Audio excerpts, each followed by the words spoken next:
신약성경 누가복음 9장 22절부터 26절까지 말씀인데요. 제가 이 말씀 한번 읽어드리도록 하겠습니다. 이르시되 인자가 많은 고난을 받고 장로들과 대제사장들과 서기관들에게 버림받아 죽임을 당하고 제3일에 살아나리라 하시고, 또 우리에게 이르시되 아무든지 나를 따라오려거든 자기를 부인하고 날마다 제 십자가를 지고 나를 따를 것이니라. 누구든지 제 목숨을 구원하고자 하면 잃을 것이요 누구든지 나를 위하여 제 목숨을 잃으면 구원하리라. 사람이 만일 온 천하를 얻고도 자기를 잃든지 빼앗기든지 하면 무엇이 유익하리요? 누구든지 나와 내 말을 부끄러워하면 인자도 자기와 아버지와 거룩한 천사들의 영광으로 올 때에 그 사람을 부끄러워하리라. 아멘. 이 말씀은 베드로가 예수님께서 제자들에게 너희들은 나를 누구라고 생각하느냐라고 물으실 때 베드로가 했던 그 유명한 고백이 있죠. 주는 그리스도시요 살아계신 하나님의 아들이십니다 라고 하는 이 유명하고 위대한 이 고백을 하고 난 다음에 이제 본격적으로 예수님께서 어떠한 삶을 사실 것인지, 예수님께서 왜 이 땅에 오셨는지에 대한 그 이유들을 설명해 주시는 바로 그 부분인 것입니다. 많은 사람들이 예수님께서 일으키셨던 그런 기적들과 이적들을 보면서 예수님에 대한 많은 생각들을 가졌죠. 이야기들이 많았습니다. 예수님이 어떤 분이신가. 그래서 예수님에 대한 많은 기대를 했죠. 저분이 우리의 왕이 되면 좋겠다. 왜요? 예수님이 하시는 그 기적을 보니까 저분이 우리의 왕만 된다면 우리는 평생 손가락 까딱하지 않고도 먹고 사는 거 아무 고민 안 해도 되겠구나 라고 생각했던 거죠. 그리고 예수님의 그 능력으로 우리를 지금 괴롭히고 있는, 억압하고 있는 저 로마 군대들을 물리친다면 우리는 평생 안전하게 살아갈 수 있겠구나라고 하는 그런 생각들이 있었습니다. 그런 생각들이 백성들 사이에 팽배하게 되었을 때 이제 예수님이 물으시는 거예요. 사람들이 나를 누구라고 하더냐? 그리고 너희들은 나를 누구라고 생각하느냐? 그리고 난 다음에 예수님은 자기가 누구이신지, 왜 이 땅에 오셨는지를 제자들에게 지금 설명해 주고 있는 장면입니다. 그리고 난 다음에 예수님은 제자들에게 나를 따를 것, 예수 그리스도를 따를 것을 지금 말씀하시죠. 근데 예수님을 따를 때 좀 까다로운 조건들이 있어요. 조건들이 많이 까다롭습니다. 아무나 예수님을 따를 수는 있겠지만 누구나 예수님을 따를 수는 없다는 거죠. 누구든지 예수님을 따르기만 원한다면 아무나 다 예수님을 따라갈 수 있어요. 그러나 예수님을 따르는 모든 사람들이 예수님을 제대로 따라갈 수는 없다는 것입니다. 왜요? 예수님이 내 것인 조건 때문에 그렇다는 것입니다. 그러니까 이 말씀을 들은 사람들은 어떻습니까? 이제 선택을 해야 되는 거예요. 자기를 부인하고 자기의 십자가를 지고 예수님을 따를 것인지, 아니면 예수 따르는 것을 포기할 것인지, 이렇게 선택을 해야 되는 거죠. 근데 여러분, 사실요, 우리는요, 매일매일 수많은 선택을 하며 살아갑니다. 오죽하면 인생이 그래서 선택의 연속이다, 인생은 선택이다라는 그런 말을 하겠습니까? 그렇지 않나요, 여러분? 오늘 하루 여러분들 살아오시면서 많은 선택을 하셨을 것입니다.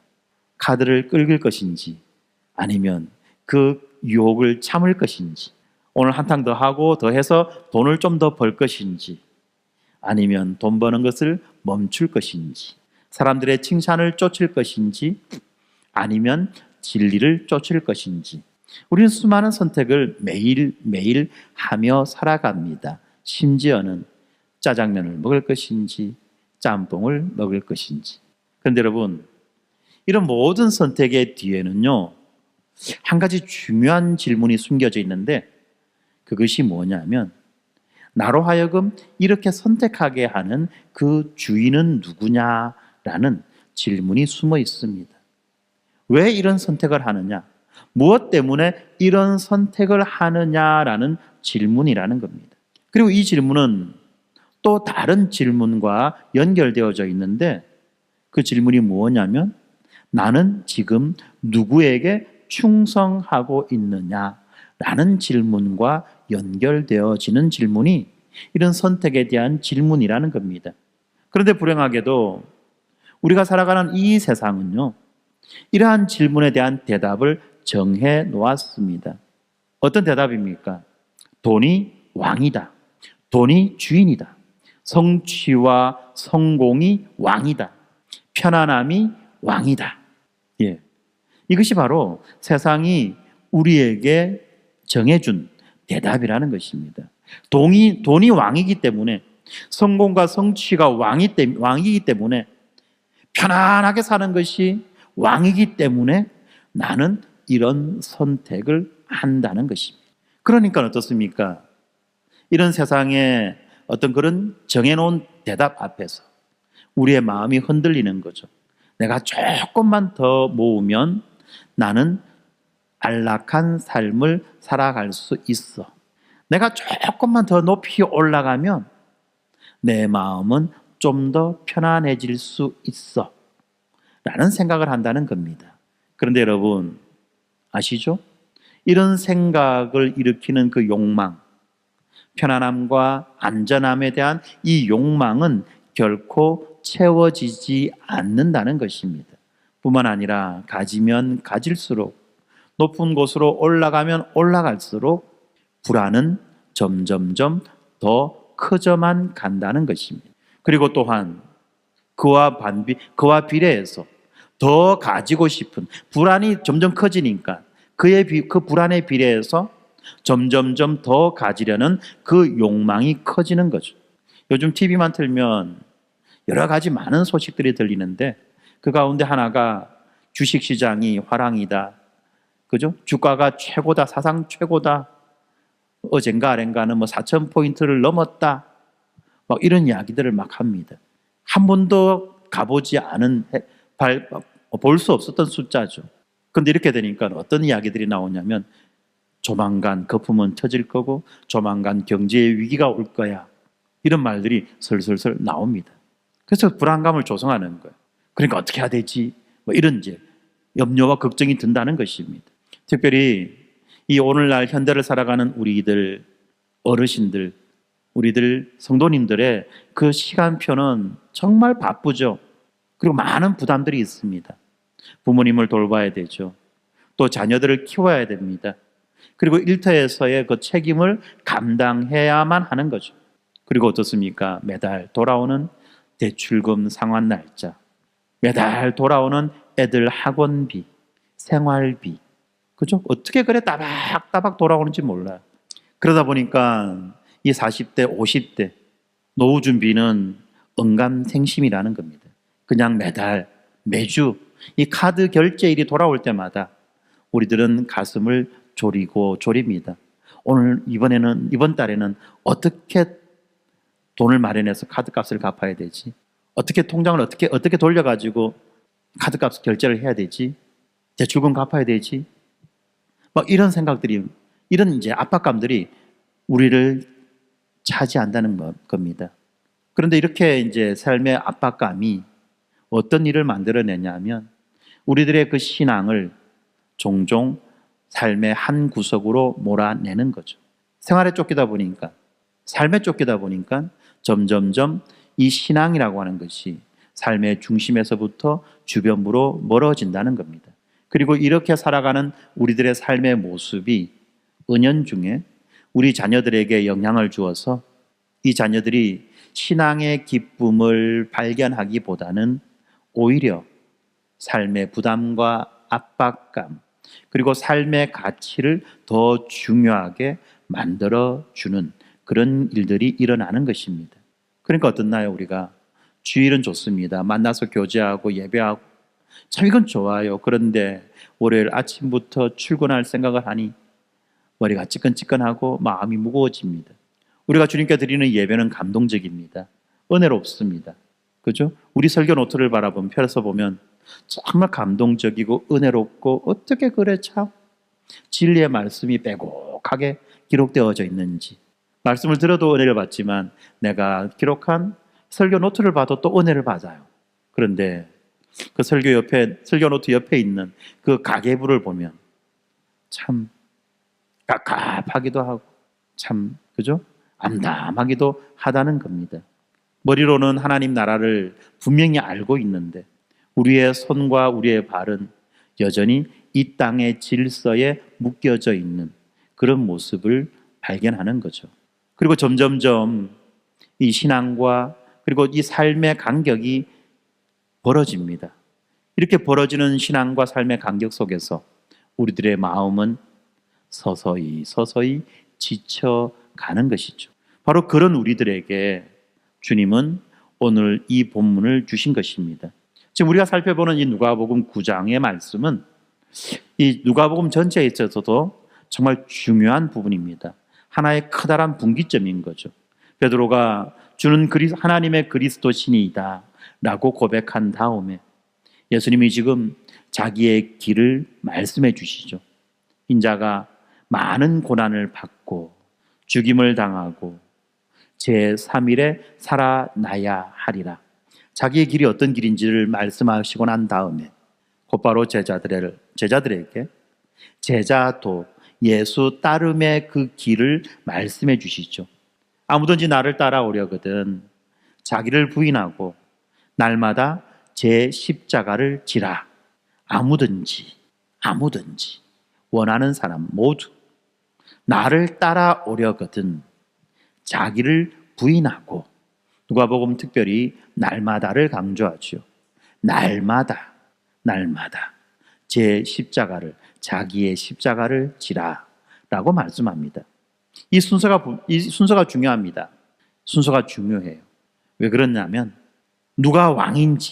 도대체 누가 왕인지 그 왕의 정체를 인식하는 것이 먼저기 때문에 그렇습니다. 그리고 이 누가 왕인지를 알고 난 다음에 그 왕을 뒤따르는 삶이 있다는 겁니다. 그렇지 않습니까? 은혜가 먼저고 순종은 그 열매입니다. 신분이 먼저입니다. 그리고 그 신분에 합당한 삶은 이어지는 다음 순서입니다. 그렇지 않나요? 우리가 누구인지 우리의 정체성을 먼저 알아야지만이 그 정체성에 합당한 삶이 나타나는 것입니다. 우리의 왕이 누구인지를 먼저 알아야만이 그 왕을 제대로 따라갈 수 있는 거죠. 우리에게 주신 은혜가 뭔지를 먼저 알아야지만이 그 은혜에 감격한 순종이 드러나게 된다는 겁니다. 순서가 바뀌면 안 돼요. 순서가 중요합니다. 그래서 우리는 오늘 이 세 단계를 밟아서 한번 말씀을 살펴보도록 할 것입니다. 첫 번째는 이 고난과 죽음으로 드러난 그 왕의 사랑을 발견할 것입니다. 그리고 자기 부인과 십자가라고 하는 이 왕의 명령을 들을 것입니다. 그리고 마지막으로 이 부활과 영광으로 증명된 왕의 능력을 붙들 것입니다. 이렇게 하는 목표는 단 한 가지입니다. 바로 누가 우리의 왕인지를 알고 어떻게 그 왕을 따라야 되는지를 알기 위해서라는 겁니다. 이렇게 될 때 우리는 이 물질주의라고 하는 이 물질주의의 그 왕좌에서 그리스도를 다시 왕으로 모셔드릴 수가 있는 것입니다. 그래서 오늘 우리는 누구를 향해서 누구에 대해서 충성할 것인지, 그리고 그 왕을 따를 때에 어떤 계산을 해야 될 것인지, 그리고 그 결과는 무엇인지를 한번 살펴보려고 하는 겁니다. 먼저 예수님은 자기 자신을 인자라고 말씀하시죠. 인자. 이 인자라는 말은 여러분들이 이미 알고 있듯이 이 다니엘서 7장에 나오는 한 인물에 대한 이야기입니다. 바로 하나님이 인간의 몸을 입고 이 땅에 오신 바로 그 존재를 말하는 겁니다. 그런데 그 인자가 많은 고난을 받는다고 말합니다. 그리고 종교 지도자들에게 버림을 받습니다. 그리고 마침내 죽임을 당합니다. 고난받고 버림받고 죽임당하는 바로 그런 왕이라는 거죠. 그런데 그 왕은 죽어서 끝나는 것이 아니라 반드시 살아나야만 한다고 말합니다. 반드시. 여기에서는 반드시가 중요한 말입니다. 우연히 살아나는 것이 아니에요. 죽음으로 끝나는 비극이 아닙니다. 반드시 살아나는 것이죠. 누가 이렇게 하십니까? 하나님이 이렇게 하신다는 거예요. 이것이 하나님의 계획입니다. 하나님의 계획은 어떤 것입니까? 고난당하고 버림받고 죽임당하지만 반드시 살아나는 그 왕을 우리에게 주신 것입니다. 그리고 이것이 언약의 길이기도 한 것입니다. 시편 118편에서 이 건축자들이 버린 돌이 이사야서 53장에서의 그 고난받는 종이 여기에서 성취되는 거죠. 이 왕의 길은 먼저 십자가의 길입니다. 왜요? 왜 이렇게 십자가의 길을 왕이 걸어가셔야만 할까요? 그것은 바로 그 길만이 우리를 살릴 수 있는 유일한 길이 되기 때문에 그렇습니다. 그래서 복음은 이 십자가를 형벌대속이라고 고백합니다. 형벌대속. 우리가 치루어야 되는 죄의 값, 우리가 받아야 되는 죄의 형벌, 이것을 우리 대신 받으시고 이제 우리를 구원하셔서 더 이상 죄 있는 자가 아니라 죄 없는 자로 모든 율법을 다 지킨 의로운 자로 우리를 인정해 주시기 위해서 예수 그리스도를 십자가의 길을 걷게 하셨던 것입니다. 죄의 싹은 사망입니다. 그리고 이 공의로우신 하나님은 이 죄를 그냥 넘기실 수가 없으셨죠. 이 죄를 반드시 심판해야만 합니다. 그러나 동시에 하나님은 사랑의 하나님이십니다. 그래서 이 하나님은 죄를 범한 그 죄인을 참아 버리실 수 없었던 것입니다. 그래서 이 십자가에서 공의와 사랑이 만나는 것입니다. 예수님이 우리가 서야 되는 그 자리에 대신 서셨습니다. 그리고 거기서 우리의 죄를 담당하셨습니다. 그리고 거기서 예수님은 심판을 홀로 받으셨던 것입니다. 그래하여 예수님께서 이루신 그 의를 우리에게 입혀 주셨습니다. 이것이 바로 복음의 중심이죠. 우리는 역사 속에서 이미 이루어진 이 사실을 붙들어야만 하는 것입니다. 여러분, 이 사랑이라고 하는 것이 그냥 감정이 좋고 기분이 좋을 때만 느낄 수 있는 그런 것이 아니라는 거죠. 하나님이 나를 사랑하신다는 이 확신은 나의 기분에 따라서 또는 내가 처해 있는 그 환경에 따라서 오다가 안 오다가 하는 것이 아니라 나를 사랑하신다는 이 사랑에 대한 확신, 이것이 어디서부터 옵니까? 바로 십자가에서부터 오는 것입니다. 내 기분에 따라서 오는 것이 아니고 내가 처해 있는 환경에 따라서 오는 것이 아니라 바로 2000년 전에 있었던 그 역사적인 사건, 그 십자가에서 이 사랑이 우리에게 오는 것입니다. 바로 이 지점에서 이 물질주의의 거짓말들이 드러납니다. 여러분, 물질주의가 우리에게 뭐라고 거짓말합니까? 돈이 안전을 약속해 주는 거야. 성공이 행복을 보장하는 거야. 편안함이 너희들에게 자유를 약속하는 거야. 라는 이런 거짓말 말입니다. 돈이 우리를 안전하게 하고 우리가 성공할 때만이 비로소 행복할 수가 있고 우리가 누리는 이 편안함이 바로 자유의 증거다라고 하는 이 거짓말 말입니다. 그런데 왜 이게 거짓말입니까? 이런 약속은요, 늘 조건부예요. 조건적인 약속인 것입니다. 그래서 우리에게 뭘 요구합니까? 네가 더 안전하고 싶고 네가 더 행복하고 싶고 네가 더 자유를 누리기 위해서는 뭘 해라? 성과를 보여라. 성과를 보여라. 더 가져라. 더 가지기를 멈추지 말아라. 더 많은 성적, 더 많은 성과를 올리고 더 많이 가지고 그리고 끊임없이 더 많이 가지고 더 많이 가져라. 그래야지 너는 행복해진다. 그 결과가 무엇입니까? 결과는 우리의 모든 것이 다 소진되어 버리는 겁니다. 우리의 인생을 갈아 넣어야만 하는 거잖아요. 그래서 우리는 결국 이런 방식으로 살다가 지쳐 나자빠지는 것이죠. 사랑받기 위해서 내가 무언가를 증명해야만 하는 그 삶, 이것이 바로 우상인 거예요. 이것이 바로 대체 신이라는 것입니다. 이러한 우상은 바로 기능적인 구원자다라고 말할 수 있습니다. 돈이 구원입니다. 어떤 사람에게는 이 돈이 구원이 됩니다. 또 어떤 사람에게는 자녀의 성취가 구원이 됩니다. 또 어떤 사람에게는 다른 사람들의 인정과 평판이 구원이 됩니다. 그런데 여러분, 우리는 알고 있지 않습니까? 이런 것들이 우리들의 진정한 구원자가 아니라는 것을 우리는 이미 알고 있습니다. 왜 그렇습니까?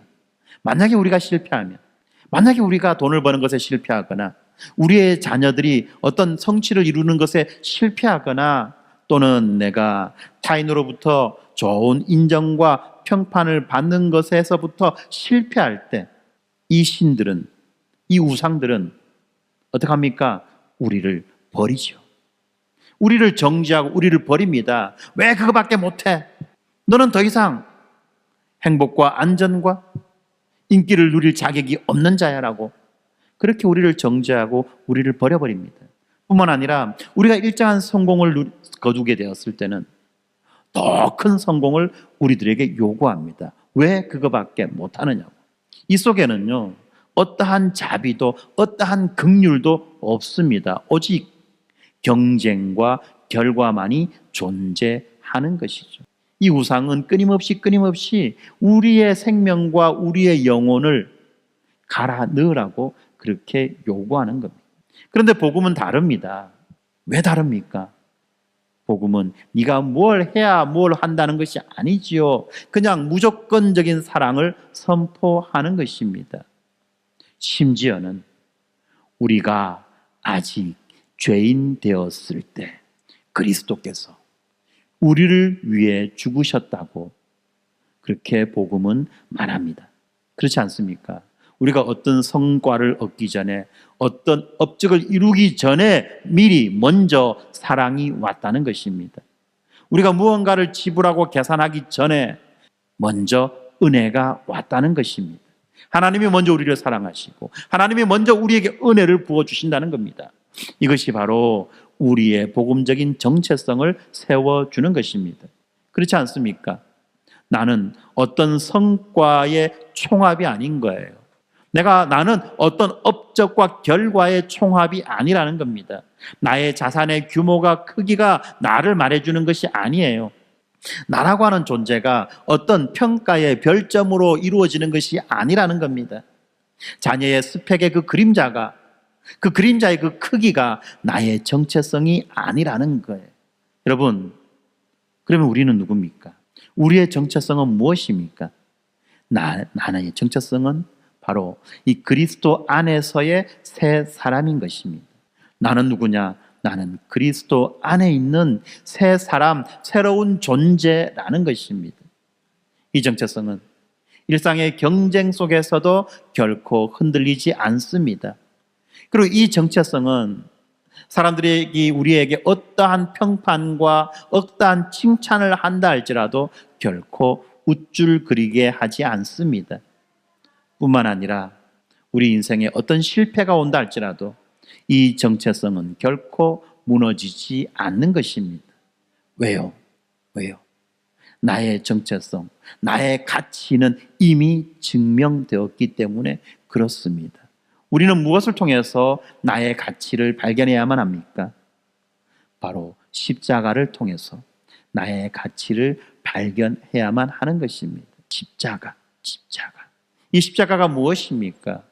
바로 하나님이 나를 얼마나 귀하게 여기는지, 얼마나 소중하게 여기는지, 나에게 어떤 은혜를 부어주셨는지, 나에게 어떤 가치를 부여하시는지, 이것이 십자가에서 증명되지 않았냐는 것입니다.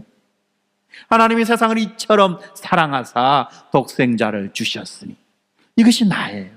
이것이 십자가가 나에게 주는 나의 정체성이라는 것입니다. 그렇기 때문에 우리는 이 왕의 사랑 앞에서 두 가지를 합니다. 첫 번째는 회개입니다. 회개. 이 회개가 무엇입니까? 지금까지 우리가 돈과 성취와 인기로 쌓아놓은 그 이름 없는 재단을 허무는 것입니다. 주님, 제가 돈으로부터 안전을 찾았습니다. 용서해 주십시오. 이것이 바로 회개라는 것입니다. 그리고 두 번째는 안식입니다. 안식. 이 세상은 결코 우리에게 안식을 주지 못합니다. 가지면 가질수록 더 많이 불안합니다. 더 많이 걱정하게 됩니다.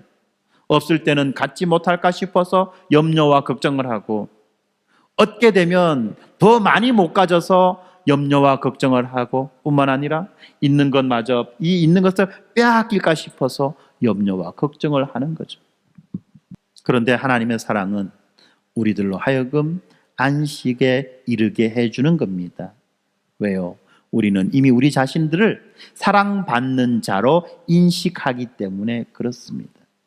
이미 우리는 사랑받는 자입니다. 더 이상 필요한 것이 없다는 거죠. 더 벌기 위해서, 더 인정받기 위해서 나의 정체성을 갈아넣지 않아도 된다는 것입니다.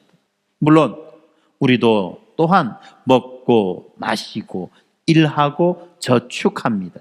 그러나 결코 우리는 여기에서 구원을 찾지 않는다는 것입니다. 우리는 십자가에서 이미 구원을 받았습니다. 우리를 향하신 왕의 그 사랑이 우리를 자유롭게 해줍니다. 그러므로 이 자유가, 이 왕의 그 사랑으로 우리가 누리고 얻은 그 자유가 이제 우리에게 순종할 힘과 능력을 가져다 주는 것입니다. 그래서 사랑으로 우리를 구원하신 그 왕은 우리에게 명령하십니다. 세 가지죠. 첫째, 자기를 부인하라. 둘째, 날마다 자기 십자가를 지라. 셋째, 나를 따르라. 여기에도 순서가 중요합니다. 먼저 자기를 부인하는 거죠. 왜요? 자아의 그 왕좌를 비워야지만이, 자아의 그 왕좌를 비워내야지만이 비로소 우리가 십자가를 질 수 있기 때문입니다. 그리고 이렇게 십자가를 져야지만이 주님을 따를 수 있기 때문입니다.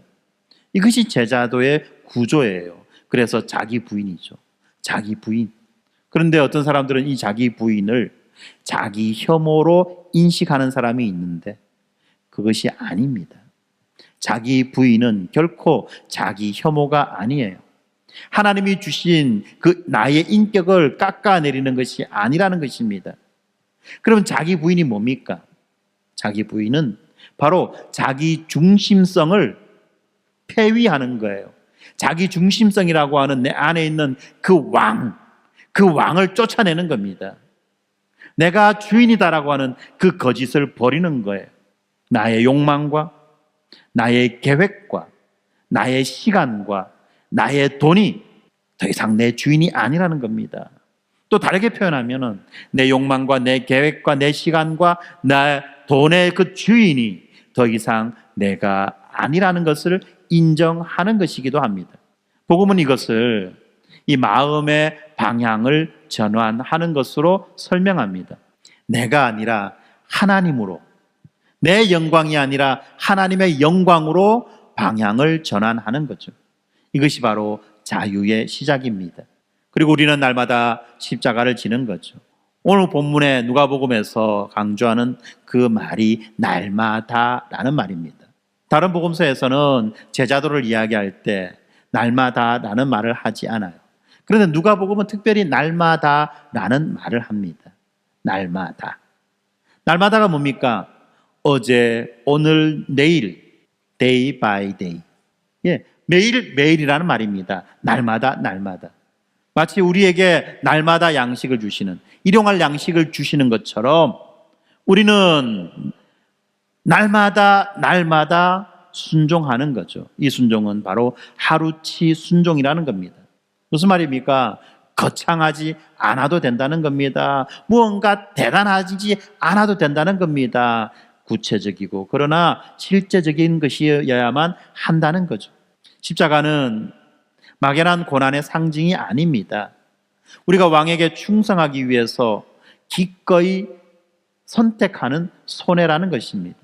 우리가 택할 수 있는 여러 가지 많은 선택 중에서 우리는 예수님을 더 사랑하는 그것을 선택한 것입니다. 그래서 그것이 좁은 길이라는 거예요. 우리에게 수많은 선택이 있지만 그 선택의 가운데 우리는 주님을 사랑하는 그 길을 선택하는 것입니다. 무슨 말입니까? 이런 것들이 있다는 거예요.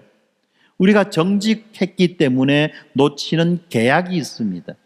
주일 예배를 위해서 포기해야 하는 스케줄이 있습니다. 주님을 섬기고 가난한 이웃을 돕기 위해서 나의 소비를 줄이는 것입니다. 또한 자녀들의 영혼을 위해서 나의 성공의 그 계획을 늦추는 것입니다. 뿐만 아니라 주님을 더 존귀히 보이게 하기 위해서 어떤 결정을 하는 것들, 이런 것들이 바로 뭐냐? 날마다 순종이라는 것이고, 바로 이것이 바로 우리가 짊어져야 되는 십자가라는 것입니다. 왜 이런 손해를 감수합니까? 왜 이런 손해를 감수합니까? 그것이 바로 복음이 가지고 있는 역설 때문에 그렇다는 것입니다. 예수님이 이렇게 말씀하십니다. 자기 목숨을 구하고자 하면 잃고 나를 위하여 잃으면 찾으리라. 여기서 목숨이라고 하는 것이 뭐냐? 단지 숨쉬고 깔딱거리는 것이 아니라 삶의 중심, 자아의 통치권을 의미합니다. 내가 내 인생을 움켜쥐고 그것을 지킨다면 그것은 결국 잃어버리게 된다는 말입니다. 그러나 내가 예수님을 위해서 내 인생을 내려놓으면 나는 참 인생을, 참 생명을 얻게 됩니다. 이어지는 질문이 날카롭게 우리의 심장을 파고들지요. 예수님이 이렇게 질문하십니다. 온 천하를 얻고도 자기를 잃으면 무엇이 유익하리요? 그렇죠. 물질주의는 무엇을 얻을 수 있는가를 계산하고 움직입니다. 그러나 복음은 나의 상실, 나를 버리는 것을 말합니다. 영혼을 잃으면 모든 계산과 계획은 무의미하기 때문에 그런 거죠. 여기에서 이 팀 켈러 목사님이 말씀하셨던 그 우상 진단법이 도움이 됩니다. 여러분, 무엇이 우상입니까? 우리가 흔히들 우상이라고 하면 뭘 깎아서 만들거나, 그죠? 무언가 막 그 미신적인 행위를 하거나 이렇게 더럽고 지저분한 것을 우상으로 생각하는데 꼭 그런 것만이 우상이 아니라는 겁니다. 무엇이 우상이냐? 무엇이 우상이냐? 좋은 것이 최상이 될 때 우상이 되는 것입니다. 내 안에 있는 좋은 것들이 있어요. 내가 가지고 있는 좋은 것들이 있습니다. 좋은 건 좋은 거죠.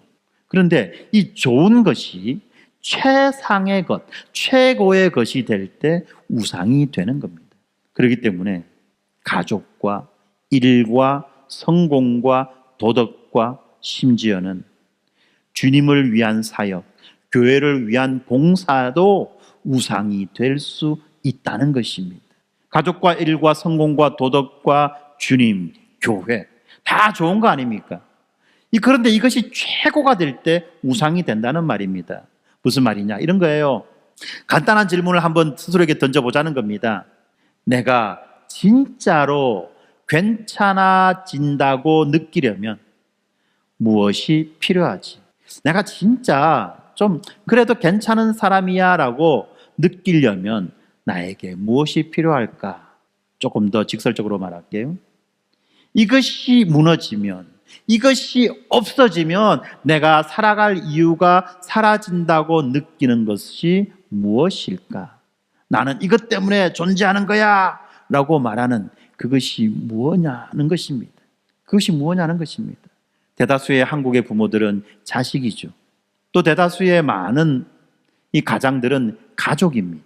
그런데 여러분, 자식이 우상이 될 수가 있고 가족이 우상이 될 수 있는 것입니다. 방금 말씀드렸지만 이것이 무너지면 나는 살아갈 이유가 없어진다라고 느끼게 하는 이것이 바로 무엇냐 하면 기능적인 구원자라는 거예요. 가짜백이라는 겁니다. 그래서 이제 우리는 그 자리를, 내 마음의 그 왕의 자리를 예수님께 돌려드려야만 하는 것입니다. 바로 이 십자가가 우리 중심에 있는 그 우상을 끌어내리는 겁니다. 여러분, 교회 사역이 우상이 될 수 있어요. 교회 봉사가 우상이 될 수 있습니다. 목사가 여기에서 설교하는 것이 난 이것 때문에 존재해. 만약에 내가 이 설교 자리에서 내려오면 내 인생은 더 이상 의미가 없어. 가치가 없어. 나는 평생 이것만 위해 살아왔는데. 많은 권사님들이 그렇게 하죠. 만약에 내가 교회 봉사를 하지 못한다면 내 인생은 아무 가치 없어. 나는 죽을 때까지 이 봉사하다가 이 자리에서 죽을 거야. 참 좋은 진실한 말씀인 것 같은데 여러분, 그게 아니에요. 그게 우상이라는 것입니다. 교회 봉사보다 더 중요한 것이 있고, 목사의 설교보다 더 중요한 것이 있어요. 가정과 자식보다 더 중요한 것이 있어요. 그것이 무엇입니까? 바로 우리 주님입니다. 우리 주님이에요. 우리 주님이에요. 우리 주님을 위해서라면 나는 언제든지, 목사는 언제든지 설교의 자리에서 내려올 수도 있어야 됩니다. 교회에 봉사하는 분들도 마찬가지입니다. 언제든지 그 봉사의 자리를 내려놓아야 되는 거예요. 주님을 위해서라면. 바로 이것을 위해서 몇 가지 실천이 필요합니다. 시간 관계상 길게 설명은 못하겠고 짧게 그러나 분명하게 말씀드릴게요. 먼저 우리가 해야 되는 것 중에 하나가 예산의 예배화입니다. 예산이 뭐죠? 돈을 쓰는, 돈을 지출하는 그 계획이 예산이죠. 예산을 예배로 여겨야 된다는 겁니다. 이 예산은 교회 예산이 아니라 내 개인의 예산을 말합니다. 내 개인의 경제 생활을 말하죠. 어떻게 하는 것이 예산의 예배화냐? 먼저 드리는 거예요. 그리고 남은 것으로 사는 거예요. 먼저 드리고 남은 것으로 사는 것, 이것이 예산의 예배화입니다. 사람들은 이렇게 하지 않죠. 먼저 살고 남은 것으로 드리죠. 그건 예배가 아니라는 겁니다. 그래서 우리는 먼저 이 11조를 출발점으로 삼아야 됩니다. 그리고 은혜를 따라서, 우리에게 부어주시는 그 은혜를 따라서 더 이 범위를 넓혀가는 겁니다. 이때 우리를 과감하게 만들어주는 좋은 방법이 있는데 바로 자동 이체예요. 무조건 나가게 하는 거예요. 그럼 생각 안 해도 되죠. 고민 안 해도 돼요. 두 번째입니다. 소비의 절제입니다. 소비의 절제. 무슨 말이냐면 한 달에 적어도 하루, 가능하면 일주일 이 쇼핑 금식을 하는 거예요. 아이들에게 미디어 금식하듯이, 아이들이 그 미디어 금식하듯이 어른들은 이 쇼핑 금식을 하는 겁니다. 그래서 왜 이것을 해야 되느냐? 우리의 필요와 우리의 욕구를 구분하는 훈련 때문에 그래요.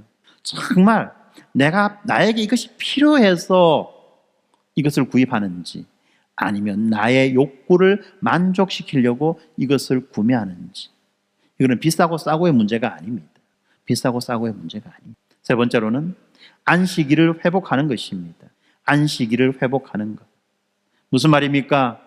더 벌 수 있는 시간, 돈을 더 벌 수 있는 그 시간을 예배로 바꾸는 거예요. 더 벌 수 있는 시간을 예배로 바꾸는 것. 이렇게 안식한다는 것, 이렇게 쉰다는 것, 이것이 손해가 아니라 믿음의 표지라는 것을 여러분들이 기억해야만 합니다. 자본주의 사회에서 공휴일이라면 따따블 아닙니까? 그래서 어떤 분들은 말합니다. 내가 돈 벌 수 있는 기회인데 이거 안 벌고 왔다라고 자랑하는 분들이 있는데 그런 게 아니죠. 쉬는 것, 예배를 위해서 쉬는 것은 손해가 아니라 믿음의 표지라는 것입니다. 그리고 네 번째, 은밀한 자선입니다. 은밀하게 보이지 않는 곳에서 남을 돕는 거죠. 이 은밀한 자선을 통해서 우리는 칭찬을 거절하고 하늘의 기쁨을 맛볼 수 있는 것입니다. 다섯 번째로, 직업 윤리를 바로 세우는 것입니다. 직업의 윤리. 그래서 우리는 정직을 최우선으로 두는 것입니다. 뇌물과 또는 과장과 또는 회색지대, 이거를 버려야만 할 것입니다. 진실함이 때로는 손해처럼 보이지만 그래도 이 진실함이 나의 영혼을 지켜줍니다. 여섯 번째로는 가정 예배의 회복입니다. 적어도 하루에 10분, 이 10분이 어려우면 일주일에 그래도 10분 말씀과 기도로 누가 우리 가정의 왕인지를 고백하는 거죠. 그리고 자녀들에게도 누가 우리 가정의 왕인지를 보여주는 것입니다. 그리고 마지막 7번째, 공동체로 살아가는 것입니다. 공동체로. 어떻게 하느냐? 구체적으로 이 소그룹에서 소비의 목표를 세웁니다. 그리고 나눔의 목표를 나누는 거예요. 무슨 말입니까? 나는 이달의 예산이 얼마인데 이 예산을 가지고 나는 이달을 어떻게 한번 살아보겠습니다. 우리가 아이들한테 소비주의를 가르쳐 줄 때 만약에 그죠? 월급이 200만 원이라면 어떻게 하겠다라고 하는 이런 이제 소비 계획을 세우게 했잖아요. 이게 단지 아이들에게만 필요한 것이 아니라 우리 어른들에게도, 우리 모두에게도 필요하다는 것입니다.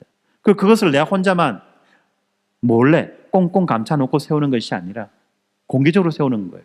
공개적으로. 나눔의 목표도 마찬가지입니다. 왜요? 혼자는 어렵습니다. 이렇게 하는 것이 혼자서는 어려워요. 그러나 우리가 함께 할 때 이것이 가능해지기 때문에 그렇다는 것입니다. 그리고 마지막으로 무엇보다도 이 복음의 정체성을 반복해서 선포하는 것입니다. 나는 그리스도 안에서 이미 사랑받았다, 인정받았다, 안전하다. 그리스도 안에서 이미 사랑받았다, 인정받았다, 안전하다. 바로 이 고백과 이 선포가 자아의 집착을 풀어줍니다. 그리고 자기를 망각할 수 있게 만들어주는 것입니다. 그리고 이 자유가 우리의 섬김을 가능하게 해주는 거죠. 무슨 섬김입니까? 바로 십자가의 길을 걸어가는 거죠. 그렇죠? 우리가 섬기는 섬김이 바로 십자가의 길을 걷는 거예요. 그래서 우리가 십자가의 길을 걸어갈 때 주님은 우리의 그 자기 중심성을 잃어버리게 해주십니다. 그리고 우리에게 더 큰 생명을 얻게 해주십니다. 그러나 십자가의 길을 걸어가지 않으면 이 자기 중심성이 마치 자기의 생명인 것처럼, 자기의 전부인 것처럼 그것만을 붙들고 살아가려고 하죠.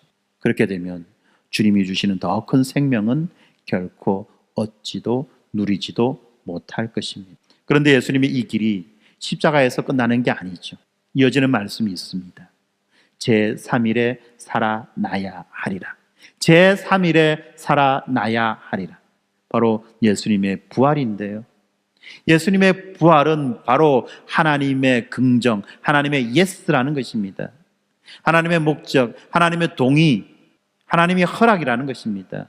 바로 우리의 구속이 완성되었다는 선언인 것입니다. 그렇지 않습니까? 이 부활은 바로 우리 구원의 완성의 표시예요. 다르게 표현하면 죄의 빚이 갚아졌다는 영수증이라는 겁니다. 매달 헐떡거리는 그 대출금, 카드빚, 청산 완료, 부채 청산. 한번 상상해 보세요. 얼마나 후련하고 얼마나 시원합니까? 더 이상 갚을 것 없다. 나는 자유다. 그렇지 않습니까? 바로 이 사망의 권세가 깨어졌다는 그 선포라는 것입니다. 그리고 이 부활은 바로 왕의 즉위식입니다. 승천하신 예수 그리스도는 지금 하나님의 오른편에서 만물을 다스리고 계십니다. 하늘과 땅의 모든 권세가 예수님에게 주어졌습니다. 그러므로 우리의 일상도 예수님의 그 통치 아래에 있습니다. 우리의 회사도, 우리의 통장도, 우리의 건강도 뿐만 아니라 이 세상의 역사도 주님의 손 아래에 있다는 것입니다. 바로 누가복음은 이 영광을 미리 비춰 보여줍니다. 이어지는 사건인 그 변화산 사건입니다. 이 변화산에서 하늘이 열립니다. 그리고 말씀이 들리죠. 이는 내 사랑하는 아들이요 택함을 받은 자니 너희는 그의 말을 들어라. 그렇습니다. 이 제자도라고 하는 것이 바로 듣는 데서 시작합니다. 그의 말을 들어라. 그리고 9장 51절에서 예수님은 예루살렘을 향해 가실 것을 굳게 결심합니다. 바로 십자가와 부활, 승천과 재림을 향한 굳은 결심이라는 것입니다. 그렇기 때문에 우리의 소망은 막연한 소망이 아니라는 거죠. 목적지가 분명한 소망이며 또한 그 소망 끝은 하나님의 영광이라는 것을 우리는 분명히 알고 있습니다. 26절은 재림을 약속합니다. 인자가 자기와 아버지와 거룩한 천사들의 영광으로 오는 그날, 그것이 바로 재림이죠. 공개적 영광의 날입니다.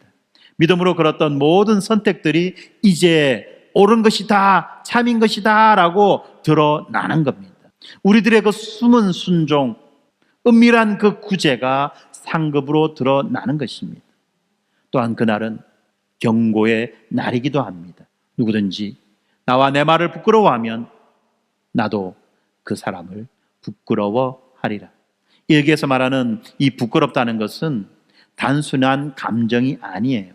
단순히 부끄럽다는 이 감정이 아니라 충성의 방향을 드러내는 말입니다. 이 세상의 시선 때문에 예수님의 말씀을 숨기는가, 아니면 예수님의 시선 때문에 세상의 조롱을 견디는가, 바로 이것을 보여주는 것입니다. 그리고 재림을 통해서 그 방향이 드러난다는 것입니다. 여기에 이 복음이 주는 큰 위로가 있습니다. 우리는 부활하신 그 왕과 믿음으로 연합되어 있죠. 그분이 죽을 때 우리도 죽었습니다. 그분이 사셨을 때 우리도 함께 살아났습니다. 이미 우리는 그 나라의 시민이 되었습니다. 그러나 아직 완성은 아닙니다. 그래서 우리는 이미와 아직 사이를 살아가는 거죠. 그리고 하나님은 이 이미와 아직 사이에서 은혜의 방편을 사용하셔서 우리를 붙들어 주십니다.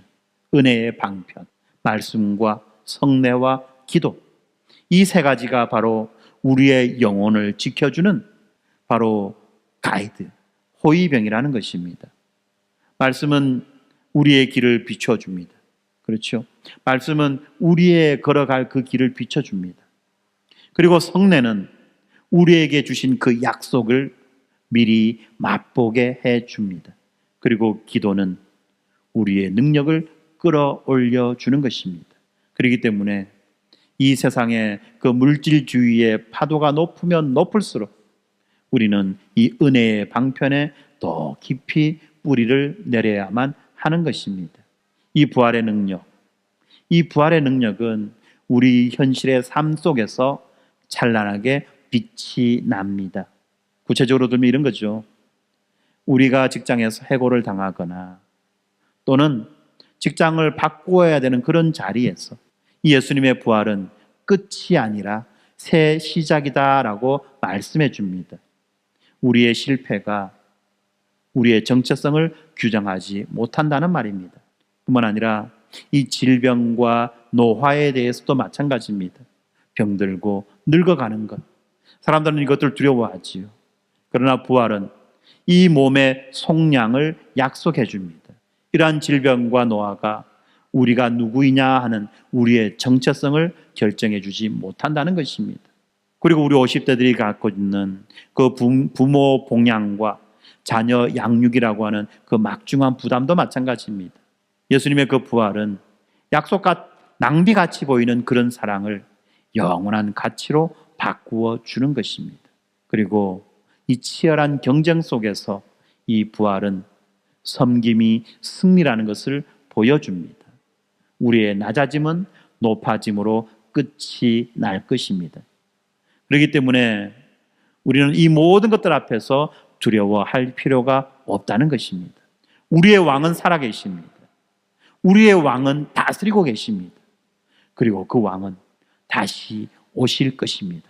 그러므로 지금 우리가 짊어지는, 걸어가는 그 작은 십자가의 길은 그날의 큰 영광으로 결산될 것입니다. 바로 이 소망이 이 세상이 주는 그 물질주의의 매력을 무디게 만들어주죠. 그래서 우리는 더 많이 가지는 것이 아니라 더 깊은 관계, 더 깊은 교제로 들어가는 것입니다. 그렇지 않습니까? 더 크기 때문에 우리가 거룩한 것이 아니라 더 깊은 거룩, 더 깊은 관계가 우리를 거룩으로 만들어준다는 것입니다. 이제 결론입니다. 우리는 누가복음에서 왕의 사랑을 보았습니다. 바로 십자가에 못 박히신 사랑입니다. 그리고 이 누가복음에서 우리는 왕의 명령을 들었습니다. 자기를 부인하고 날마다 자기 십자가를 지라는 명령입니다. 그리고 이제 우리는 왕의 능력을 붙듭니다. 부활과 재림의 영광이죠. 그럼 여러분들을 이제 어떻게 우리는 이 말씀에 응답해야 합니까? 먼저 우리는 이 바른 주인을 향한 충성을 선포해야만 합니다. 마음의 왕자를 비우고 예수님을 다시 그 왕자로 모셔드리는 것입니다. 그래서 기도하지요. 주 예수님, 제 마음의 왕자에 앉아 주십시오. 제 시간과 제 돈과 제 관계와 제 직업의 주인이 되어 주십시오. 우리는 이 고백을 매일 아침마다 반복합니다. 왜요? 이 고백이 바로 우리가 누구인지에 대한 정체성이고, 이 정체성은 반복할수록 선명하게 드러나기 때문에 그렇습니다. 두 번째, 부끄러움의 시험을 이기는 것입니다. 업무 현장에서, 친지들의 모임에서, 그리고 온라인에서 예수님의 말씀을 가볍게 여기지 마시기 바랍니다. 우리가 당하는 조롱과 수치를 피하려고 진리를 흐려서는 안 됩니다. 이렇게 부끄러움이 우리에게 다가올 때, 수치가 우리에게 다가올 때 우리는 기도합니다. 주님, 그날의 영광을 오늘 제 눈이 보게 해 주십시오. 바로 예수 그리스도의 그 재림을 향한 그 시선이 현재의 부끄러움과 수치를 이기게 해 주는 것입니다. 그날의 칭찬이 오늘의 비난을 눌러 이기는 것입니다. 그리고 세 번째로는 구체적인 서약, 구체적인 결단이 필요합니다. 바로 예배의 서약입니다. 주의를 거룩히 지키겠습니다. 일상의 성과를 위해서 주의를 팔지 않겠습니다. 가족과 함께 예배하겠습니다. 두 번째로는 이 나눔의 서약입니다. 주님, 내 수입의 일정 비율 이상을 기쁨으로 드리겠습니다. 가난한 이웃을 위한 헌금을 예산에 고정하겠습니다.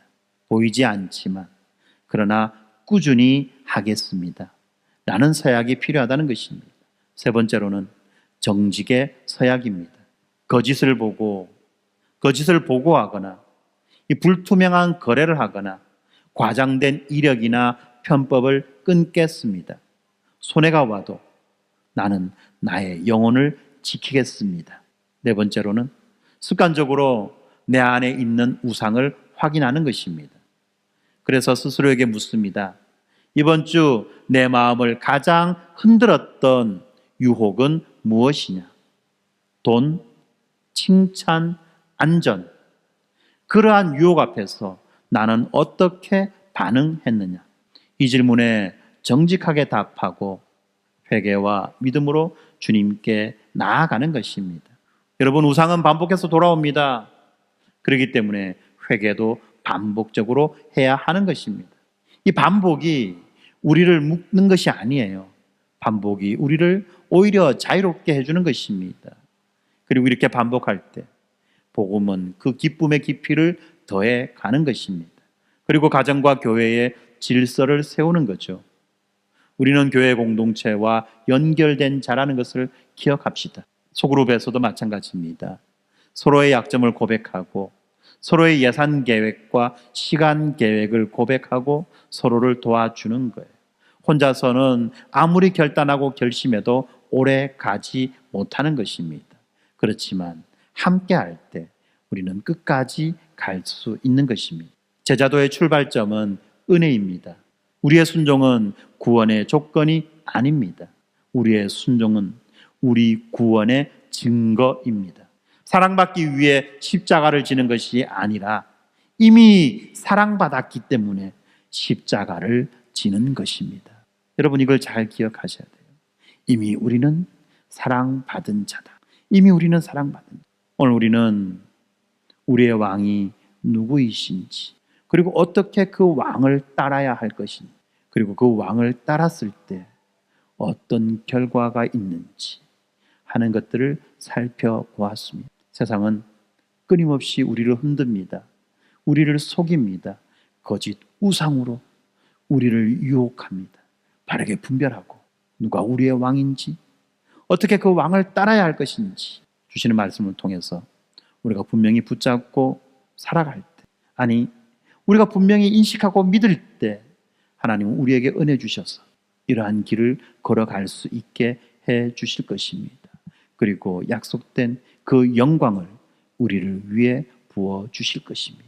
우리는 이것을 바라보며 오늘 하루도 자기를 부인하고 날마다 자기의 십자가를 지고 주님을 따라가는 것입니다.